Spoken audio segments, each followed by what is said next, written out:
ನಮ್ ಕೊಳ್ಳೇಗಾಲದಲ್ಲಿ ಇವ್ರು ಮಾಡೋ ಬಾದಾಮ್ ಹಲ್ವಾ ತುಂಬಾನೇ ಫೇಮಸ್ ಆಯ್ತು. 100ಕ್ಕೂ ಅಧಿಕ ವರ್ಷಗಳಿಂದ ಮಾಡ್ಕೊ ಬರ್ತಾ ಇದಾರೆ. ಅದ್ರ ಜೊತೆಗೆ ಇನ್ನೊಂದು ಪದಾರ್ಥ ಕೂಡ ಮಾಡ್ತಾ ಇದ್ದು, ಮಧ್ಯದಲ್ಲಿ ಏನೋ ಕಾರಣಾಂತರಗಳಿಂದ ಆ ಪದಾರ್ಥನ ನಿಲ್ಸಿದ್ರು. ಈಗ ತಿರ್ಗಾ ಶುರು ಮಾಡ್ತಿದ್ದಾರೆ, ಆದ್ರೆ ಸಿಗೋದು ತಿಂಗಳು ಒಂದೇ ದಿನ. ಯಾವತ್ತಂತ ಅಂದ್ರೆ ವಿಡಿಯೋ ನೋಡ್ತಾ ನಮಸ್ಕಾರ, ನನ್ನ ಯೂಟ್ಯೂಬ್ ಚಾನಲ್ ಸಬ್ಸ್ಕ್ರೈಬ್ ಆಗೋರ್ಗೆ ಡಬಲ್ ನಮಸ್ಕಾರ. ನಾನು ನಿಮ್ಮ ಉಂಡಾಡಿ ಗುಂಡ.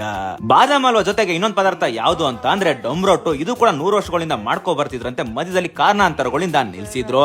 ಇದು ಯಾವಾಗ ಸಿಗುತ್ತೆ ಅಂತ ಅಂದ್ರೆ ತಿಂಗಳು ಒಂದೇ ದಿನ ಸಿಗೋದು, ಅದು ಕೂಡ ಪ್ರತಿ ತಿಂಗಳು 5ನೇ ತಾರೀಕು ನಿಮ್ಗೆ ಸಿಗುತ್ತೆ. ನಾನು ಕೂಡ ಟೇಸ್ಟ್ ಮಾಡಿದೆ, ನನಗಂತೂ ಸಖತ್ ಇಷ್ಟ ಆಯ್ತು. ನಾನು ತಿಂದಿರಲ್ಲೇ ಒನ್ ಆಫ್ ದ ಬೆಸ್ಟ್ ಡೊಮ್ರೊಟ್ಟು ಅಂತಂದ್ರೆ ತಪ್ಪಾಗಲ್ಲ. ಅವ್ರ ಕಡೆಯಿಂದ ಒಂದು ಸಣ್ಣ ಮನವಿ ಏನಂತ ಅಂತಂದ್ರೆ, ನೀವು ಬಾದಾಮ್ ಹಲ್ವಾ ಅಥವಾ ಡೊಮ್ರೊಟ್ಟು ತಗೊಳಂಗಿದ್ರೆ ಬೆಳಗಿನ ಜಾವ 10 ಗಂಟೆ ಮೇಲೆ ಹೋಗಿ ಅಥವಾ ಸಂಜೆ 6 ಗಂಟೆ ಒಳಗೆ ಹೋಗಿ. ಅವರು ಬಾದಾಮ್ ಹಲ್ವಾನ ಮನೇಲೆ ಮಾಡೋದ್ರಿಂದ ಕಡಿಮೆ ಕ್ವಾಂಟಿಟಿ ಮಾಡ್ತಾರೆ. ಅದರಲ್ಲೂ ಕೂಡ ಅವ್ರಿಗೆ ಏಜು ತುಂಬಾನೇ ಆಗಿದೆ. ನೀವು ಯಾವ ಸಮಯದಲ್ಲಿ ಹೋಗಿ ಆ ಸಮಯದಲ್ಲಿ ಬಾಕ್ಲು ತಟ್ಟೋದ್ರಿಂದ ಅವ್ರಿಗೆ ತುಂಬಾನೇ ತೊಂದರೆ ಆಗ್ತಿದೆಯಂತೆ. ಆದಷ್ಟು ಈ ವಿಡಿಯೋನ ಶೇರ್ ಮಾಡಿ ಎಲ್ರಿಗೂ ಕೂಡ ಮುಟ್ಸಿ. ಯಾರಿಗೂ ತೊಂದರೆ ಮಾಡೋದ್ ಬೇಡ, ಆರಾಮಾಗಿ ಹೋಗಿ ಬಾದಾಮ್ ಹಲ್ವಾ ನಾನು ಹೇಳಿ ಸಮಯದಲ್ಲಿ ತಗೊಳ್ಳಿ. ಬರೀ ಕ್ಯಾಶ್ ಮಾತ್ರ ತಗೊಳ್ಳೋದು, ಯಾವುದೇ UPI ಟ್ರಾನ್ಸಾಕ್ಷನ್ ಎಲ್ಲ ಇರಲ್ಲ. ಇದೇ ತರ ವಿಡಿಯೋಗೆ ಫಾಲೋ ಮಾಡಿ. ಮುಂದಿನ ಸಿಗೋಣ. Tata bye bye. YouTube channel ಕೂಡ ಸಬ್ಸ್ಕ್ರೈಬ್ ಮಾಡಿ.